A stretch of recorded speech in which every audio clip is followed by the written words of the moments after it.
Hello, hello, hello. Welcome back. Mission accepted. You just heard all about what it's like to take the mission, and we're going to do that today. Unbelievable. Unbelievable. You know, when I have been sharing with you, our guests have been sharing with you that when things line up, when it feels like a yes, don't get scared. Don't get jammed up into that corner. You just go with that flow. And that's how I met this incredible woman. One person said to another person, and the next thing you know, she's there and I'm here, and you get those tingles. Now, look at in the beginning of your business, or when you're going to the next level in your business, or when you're going to the next level in life, or you're deciding to take on the mission, because this is all about accepting the mission. Sometimes those tingles can kind of freak you out.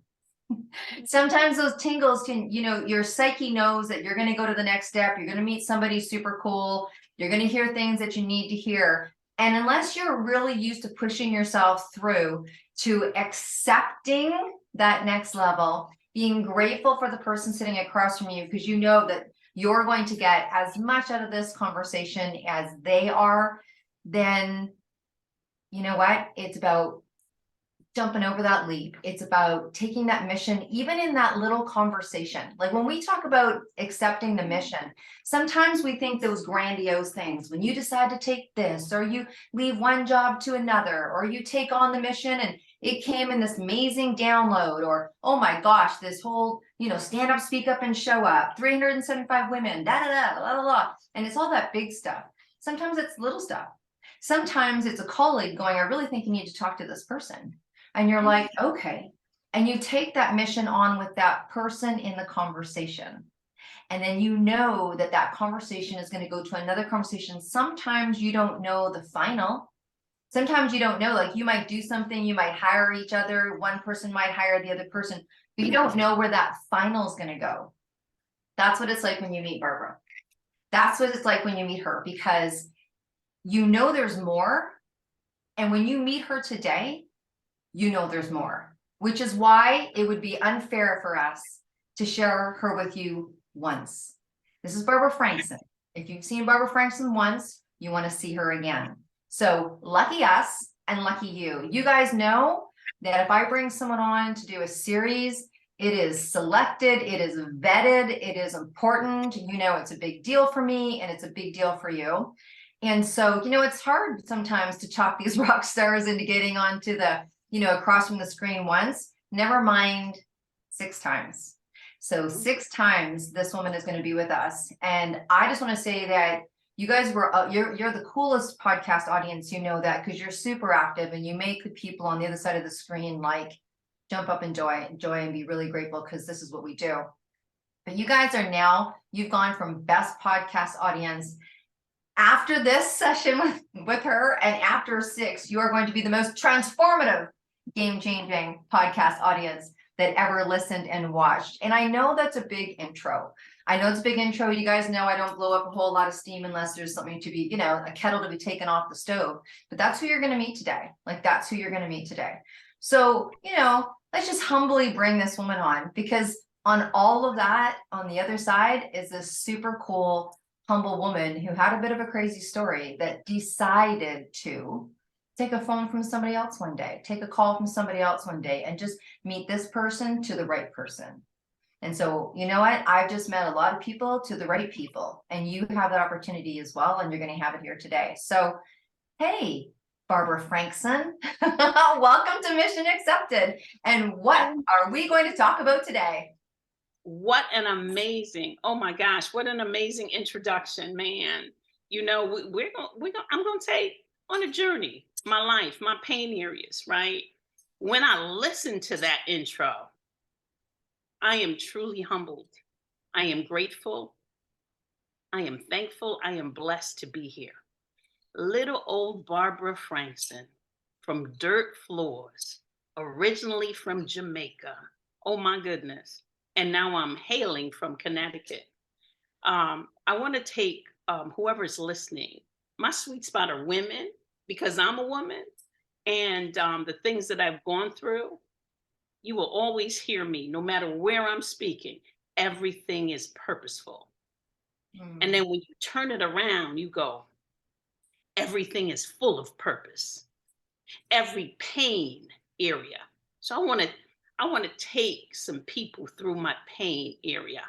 And one thing I know is, oof, you have to speak from the scar and not the wound.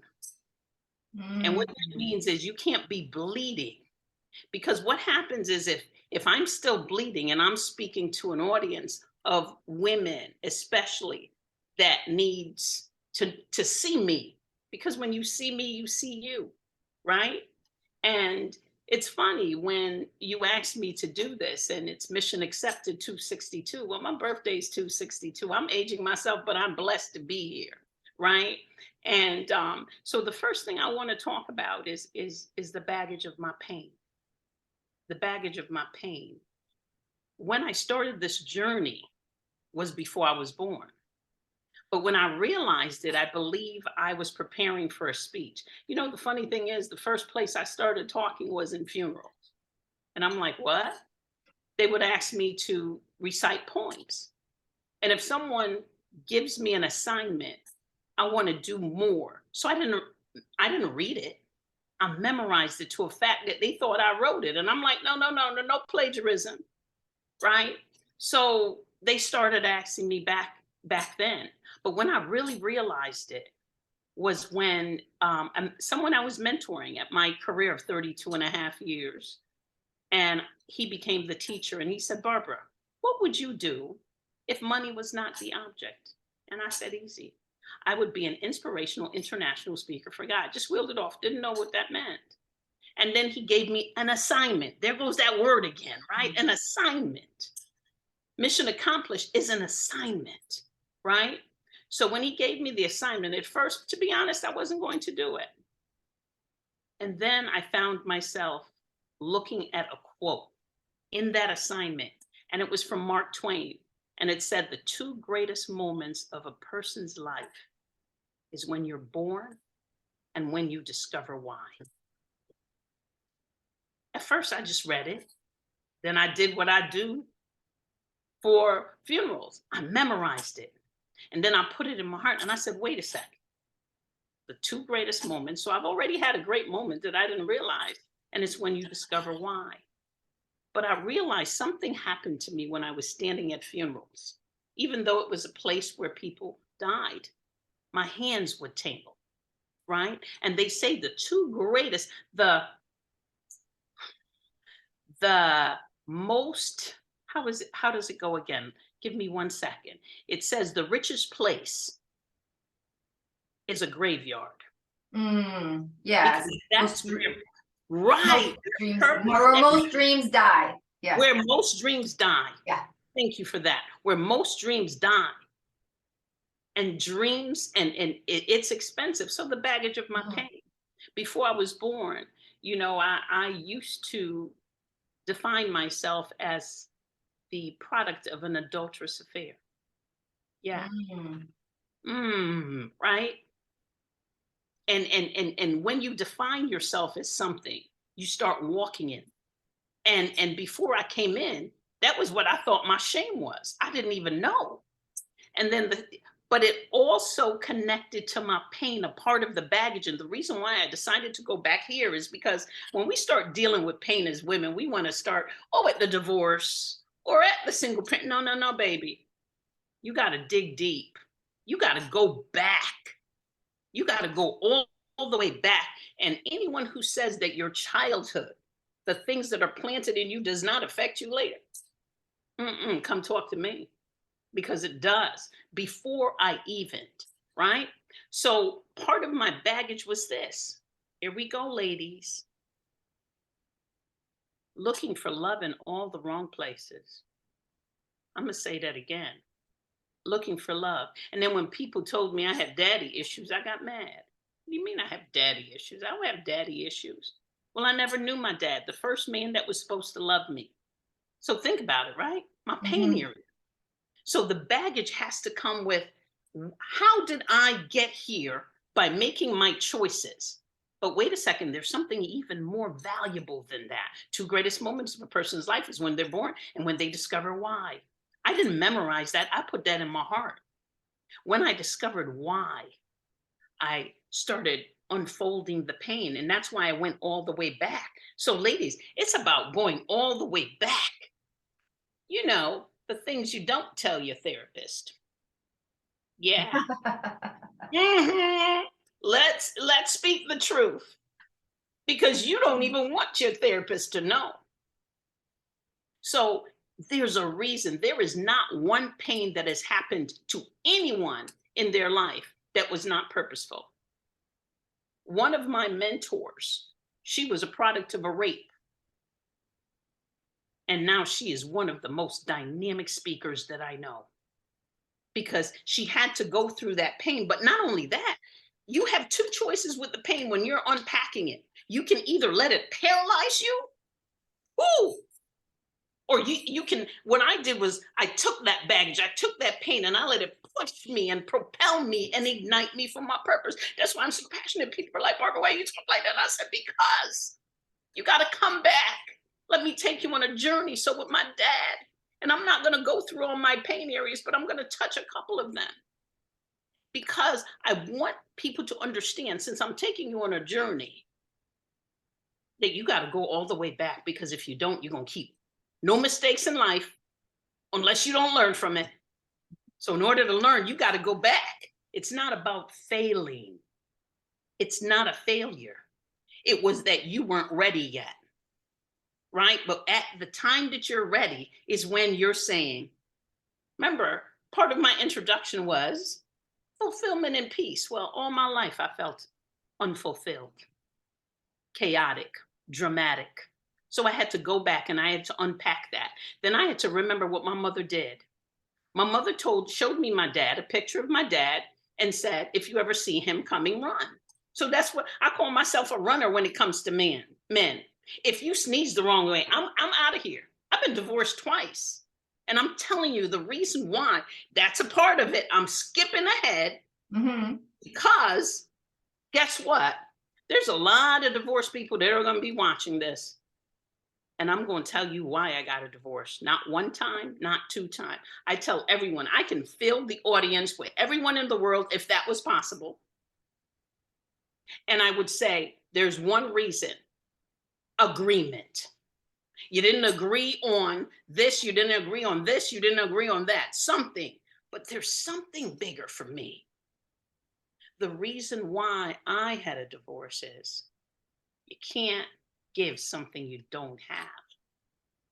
And I didn't love Barbara. So the first one, I was like, oh, it's his fault. Come on. Part of unpacking is looking at yourself in the mirror. That's your baggage. It's nobody else's. You have a choice. You can either take it into another relationship from your kids. Come on. I don't know about you guys, but when I come back from a trip, the first thing I want to do is get rid of my laundry. Because if I don't get rid of my laundry, I can't pack for a new trip. And I love to get on a plane and travel. Right? So you have to unpack it. So let me go back to I'm going to go back from the divorce to something else. This is all unpacking, ladies. And one thing about this is this: you can't unpack if you're still bleeding. I couldn't speak about this, but I am no longer bound. So let's go back. So we talked about that, and I'm still in Jamaica, you guys. I didn't come to America until, well, I already told you my age, so 1971. But prior to that, probably, I can't remember the age exactly, in between 7 and 9, because I was molested, right? Didn't understand what that meant. Someone took from me something that did not belong to them. And here goes another shame. Come on. And it all has to do back again before. But also before I was born, there was a purpose here for me. And there was giftings here for me. So once again, pain paralyzes you or push you. I chose the other. But the reason why I'm doing this now, and I have to say this, because sometimes people don't want to listen and they want to click off before it's time because it's too hurtful. So if you're one of those that click it off and you want to go back, I want you have to go back. You have to deal with it. I had to deal with it. So part of that baggage is saying, I woke up one day and I go, wait a second, that hole's not there. And one thing I want to do is this. It took me a long time to get here. I told you guys, a long time, a lot of pain. And I said, I wish I could bottle it. Then I heard a voice say, but Barbara, you can. You can bottle it. You can create a roadmap. You can create things that will help people. You know, they say that there's no manual on raising kids, but there really are. Because, you know, my grandmother lived to be 105 and she had 11 kids. And if I sat down and talked to her about parenting, there goes the manual, baby. Go to the manual. It's living, breathing, speaking. Come on now. But we want to put in there, oh, everyone's a scammer. Everyone's doing, no, not everyone is. That's just an excuse for us not, I put me in there. I will never say something to someone I'm not willing to go through or went through. So that's a part of the baggage. You got to take it out. You got to throw it away. You got to deal with it. I don't like my therapist here, but no, that's because you're bringing baggage with the therapist. You're going to different therapists when you feel uncomfortable. But guess what? It's in your uncomfortable places that you grow. I was so uncomfortable with the molestation. I was so uncomfortable looking for love in all the wrong places, the divorces, everything. I've heard it say that don't take advice from women that are single, married people. You might want to take advice from someone that was divorced, though. You might want to because they've been on both sides. And that's what it is. So it's all about taking off the layers. So once you start taking off the layers and you go, uh-oh, I didn't die. You know, those quotes and those saying comes from a reason. People went through it. If it doesn't kill you, what? It makes you stronger. That's it. People used to tell me, well, Barbara, you're broken. No, baby, I'm not broken. I'm bend. I'm bend. Yeah. So when it's time, when I decided I didn't, it's a choice. I can stay bent or I can say, okay, God, what's the reason for this? Because every pain area is a reason. But if we look at the pain, we'll never see the purpose. If we look at the pain, we'll never see the progress. If we look at the pain, we will add to that graveyard. I don't know about anyone, but I want to live in my dash. Notice that quote that I said, it's when you discover why. One of my greatest joys is when I am, I don't like to say coaching, but that's what it does because I've been there. So now I'm helping you to get from here to there. And so you have to go into that thing with them. That's why, once again, it's so important that we are not leading from a place that we're bleeding from. Leading and bleeding, right? So it's so important for that. So part of the baggage is dealing with it. And trust me, sometimes you got to dig it up real. So what is the lesson? Because if you don't learn that lesson, guess what?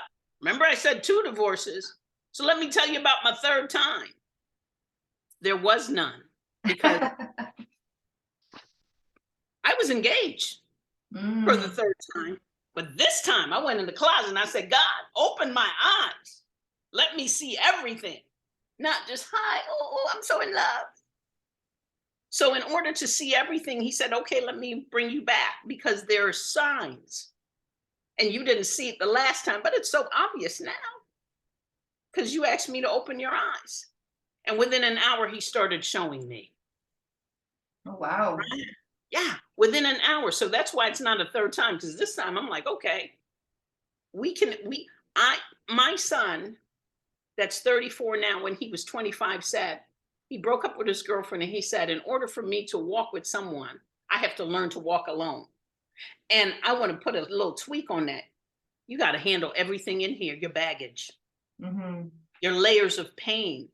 Because if you don't, Imagine if you meet someone else and they have baggage and you have baggage, that thing's going to smell. It's going to be horrible. It's like coming home from a trip with wet swimwear and you Mhm. forget it's in there and it gets mildew. And then you got to throw it out and start all over again. Mhm. So it's all about the baggage, Dad. It's all about the baggage. You have to unpack that thing. And I'm not saying anything that I haven't been through. I was bullied from 4th grade to 11th grade. It's funny. Stand up, speak up. How does it go? Stand up, speak up, Yes. show up, Yes, show up. stand up, speak up, and show up. Right. So you have to show up before you can, and you got to stand up before you can speak up. So from Mhm. 4th grade to 11th grade, I was bullied. No one can believe, except for the people that went to school with me, that I was very shy Mhm. and talk. Because guess what? I went back to the molestation, and part of that I see is this. When someone came and took something that did not belong to them, it made me walk in shame, and I didn't want to. My temple is there, right? Mhm. And so when I was bullied from 4th to 11th grade, where are you bullied? When they speak to you, your mind, your body, and your spirit, all of it, it's affecting me. My bully saw something in me that I could never see in myself back then because I was looking at the pain too much. And that's why I tell women now, the answer doesn't lie in me, it lies in you. Mhm. But my thing is to pull it out and let you take that, compartmentalize. It's just like that. And you say, okay, this is the pain that I didn't want to deal with. But your purpose is in the pain, but there's something else that's in the pain and the baggage. There's a gifting there because my voice was my gifting. I would skip class because I didn't want to do an oral presentation. Right. Oh, I Yeah, think people can relate to that. Yeah. yeah. Mhm. And one of the things is our fears. What are you Mhm. fearful of? So I'm going to fast forward again because I like to go different places for the baggage to Now, say it's going to be all over. There's different parts in your life, even where I am now. When you enter to something and you feel a trigger, don't run from it. Go, okay, what's up with you? Go into it because there's something there for you. And remember, I said international inspirational speaker for God. Well, in mhm. 2017, I was in Paraguay. I landed in Paraguay. And then I remembered what my biggest fear was before. I used to be afraid of flying until 9/11, 2001. And everyone remembers that day. Mhm. That's where the planes crashed. Mhm. And it was that day where I realized if that was my faith and I wasn't going on a plane, the plane would come down. And that's the way I would go. And after that, I wasn't afraid. People said, Barbara, that's kind of backwards. I said, well, you know what? Uh, no, because there's a reason. There's always in different things, there's it. So when I realized it wasn't even when I bought the ticket, it was when I was speaking on stage. And I said, what's today's date? And they said, it's 9/11, 2017. And I saw the people that I was speaking to. And we went into different countries and they were Spanish speaking countries. So we had to translate and they go, Mhm. transformación está en mí, meaning transformation begins in me. Mhm. Before the thing can change, you have to change. Before you have to change, you got to deal with it. And that is why I say, let's unpack, let's unpack, let's unpack the baggage.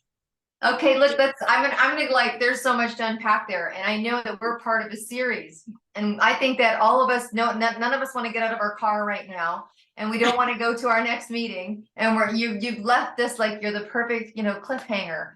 Yeah. But let's just encapsulate that a little bit so people can understand, because what we're going to do is you're going to have the opportunity to hang out with this incredible woman, and we're going to be chitting and chatting. We're going to take you through this whole process 6 times. And then in between that process, she's doing all sorts of incredible things. We're talking about the stand up, speak up, and show up. Of course, she's part of the book. Of course, she's speaking. She's speaking in 2023. She's speaking in 2024. She's got some great things that she can offer to you. So I just want, for those people that are like trying to get out of the car and they got to go into the office right now, let's encapsulate this a little bit. Because what I got out of this first piece of this journey that you're going to take us on is really that it's hard to lead and bleed at the same time. Yet a lot of us do. And that there's a gift and there's an art, like going to your grandmother, learning. I'm sure she was, taking care of a 2-year-old, taking care of a 10-year-old. Sometimes we can do things at the same time when needed.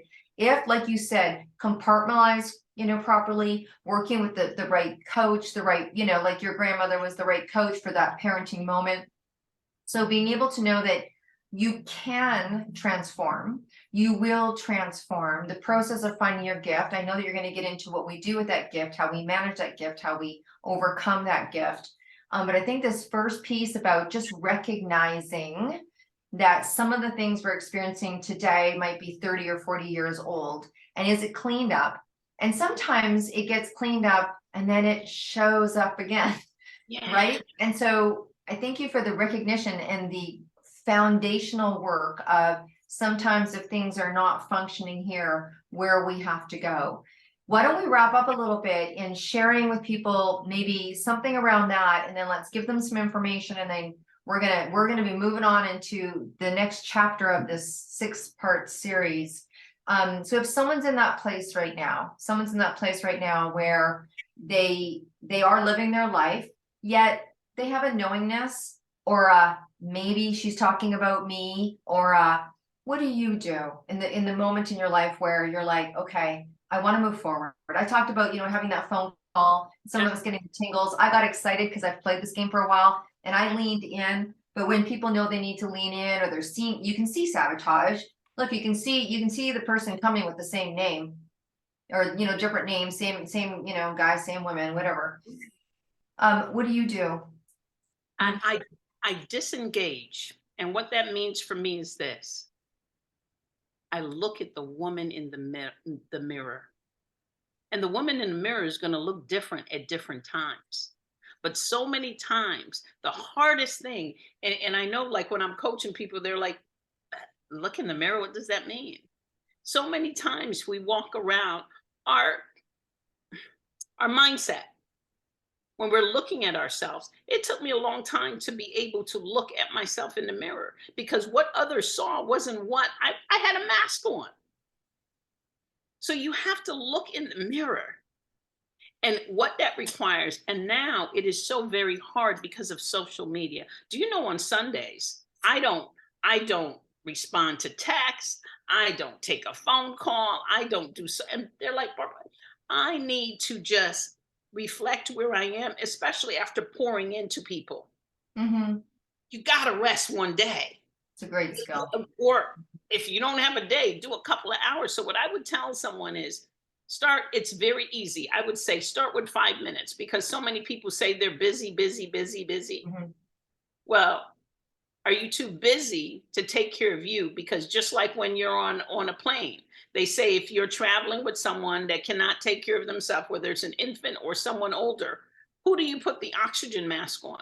So this is oxygen mask time, is looking at that person and not beating yourself up for your choices, because guess what? You can't go back and change it, but you can learn from it. Unpacking doesn't mean that you just unpack and throw. It means you unpack and you start asking yourself questions. Why did this happen? You never know unless you ask, and then you look back and you learn. I tell people all the time, marriage is the only thing that you get your certificate after the fact, after you get married, and you don't get a training until you are in that marriage. Mm-hmm. And that's supposed to be lifelong. Think about all the other trainings. For nurses, you got to go and you have to take, you have to renew that, you have to do this, you have to do that. So the thing is, with people, they have to take the time. You can't give something that you don't have. So you have to make time for yourself. You have to start valuing yourself, because that's a lot. When a lot of garbage comes your way, and I say garbage because the pain, Mm-hmm. garbage, but it's recyclable. It's recyclable. It's for use for something different. You can make something ugly beautiful, right? So look at that and start. I know this sounds silly, but it works. I am enough. I have greatness in me. I was born with a purpose. That's a part. It's baby steps. Mhm. It's baby steps, but also accountability. So what I want to leave people with is, not only a great impression of relatability, which is what you've shared with us today, but some of these things I think are really powerful. Like I know someone could just say, look in the mirror and say you're beautiful, or say I am as you're brushing your teeth, or turn your phone over when you go for dinner next time. Don't bring it. Like, just don't bring it. Like that, that digital detox, which is allowing you to get back into who you are and have a conversation with you and just be with you, whether it's turning off the TV or turning your phone over or not going on to social or whatever it is that you're talking about. And then having that conversation with yourself when something's not functioning, whatever that looks like. Is it a now? Is it a before? What's the trigger? What's coming up? And having that exploratory conversation. I always call it Mr. Gadget. If people remember that cartoon, Mr. Gadget. So just that Mr. Gadget conversation, like, is there something there for me to explore, turn over, dig deeper, right? Okay, Go ahead. I was just going to say, we could talk for a long time. We need to wrap up series 1. So tell people where they can hang with you, how they can find you, how they can follow you, how they can get more of you. You guys know that you can go to Deb Drummond. Just go to Deb Drummond YouTube, and you're going to be seeing not only this whole series, but you're going to also be seeing all of the speaking. And I believe she's doing eight stages in this next in this, right? So you're going to be able to see her there. That's where you can tap into her from our vehicles, but where can they tap in from yours? Well, it's real easy. You see how I speak, right? And I don't hold punches, because punches wasn't helped for me. Mm-hmm. So be frank. BeFrankSpeaks.com. That easy. And you could just go in. There's a contact us, send me a message. You can go on any of my social media. I am B Franks on Instagram, Barbara Frankson, SON, but people always misspells that. So I say, just start with B Frank Speaks. That's easy. It's connected to me. It's connected to me. Or you can go on Instagram and just go into my link tree, and it links everything to me. Yeah, absolutely. Awesome. Look, you guys, you're amazing. You're absolutely amazing. We appreciate everything that you do. And I'm going to go send you to go do something, because one of the most powerful healing, and when you listen to these stories of these incredible people that have taken on the mission, it's like music. And it's like music. Healing's like music. And that I very much believe in music being an incredible healing vehicle. So I want you to listen to music. I want you to be proud of music. I want you to tap into the music that inspires you and motivates you and keeps you going. I have music for every different area of my life. I think I've got a piece of music for every breakup. I've got, right? I was like, it's so interesting, right? But there's that music inspires you, and where I'm sending you next. I'm sending you out to listen to all these incredible, and you will hear Barbara soon enough, these musical, magical moments with music that we have from most incredible people stepping forward to share how important it is to keep music alive. And with that, I'm going to send you to theydidittour.ca, and I want you to go hang out and see this incredible project we're doing. Because honestly, the music industry has some pain. These musicians can't pay, 90% of them can't pay to keep us inspired and motivated, because their work has become kind of a free commodity. So if that inspires you, hop on over there, do your thing. You know what to do. And we will see you. Not only will we see you next week, because we get to see you every week, but we're going to see you through this 6-week series. And until I see you again, you guys, you be well and you stay groovy. So thanks, Barbara, for today's class. I feel like it's a class. I feel like we had a training session. Okay. Thanks, guys. Bye. Yeah, bye-bye.